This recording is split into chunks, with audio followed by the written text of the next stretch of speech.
স্বাধীনতার সুবর্ণ জয়ন্তী আমরা পালন করলাম। তারপরে আমাদের ভোটের জন্য, ভোটাধিকারের জন্য, গণতন্ত্রের জন্য রক্ত দিতে হয়। খুবই দুঃখ হয়। আমি কয়েকদিন আগে মধ্য অডিটোরিয়ামে একটা বড় প্রোগ্রাম, সরকারি প্রোগ্রাম করে এসেছি।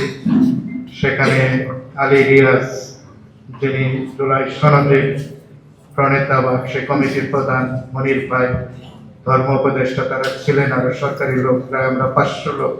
এবং সেখানে আমি এই কথাটা বলেছি যে স্বাধীনতার সুবর্ণ জয়ন্তী আমরা পালন করলাম।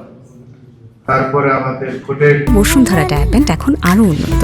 এই হট এয়ার থ্রো টপশিট দ্রুত শোষণ করে সোনামণিকে দেয় কোমল অনুভূতি। জন্য, ভোটাধিকারের জন্য, গণতন্ত্রের জন্য রক্ত দিতে হয়।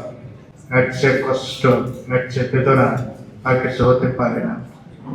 বিগত 3টা নির্বাচনে নিরপেক্ষ ভাবে বলতে গেলে বলতে হবে আমরা স্বাধীনভাবে সে ভোটটা প্রয়োগ করতে পারি। কাউকে দোষ দিতে চাই না, কিন্তু আমরা পারিনি বিগত 3টা সংসদ নির্বাচন।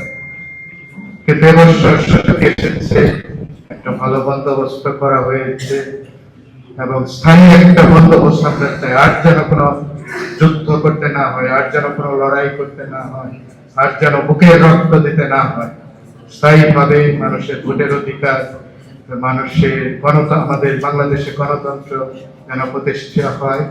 আপনারা যারা নেতৃস্থানীয় ব্যক্তিবর্গ আছেন, আপনাদের কাছে সেই আবদার আবেদন রেখে আমি আমার স্বাগত বক্তব্য এখানে শেষ করছি। সবাইকে ধন্যবাদ।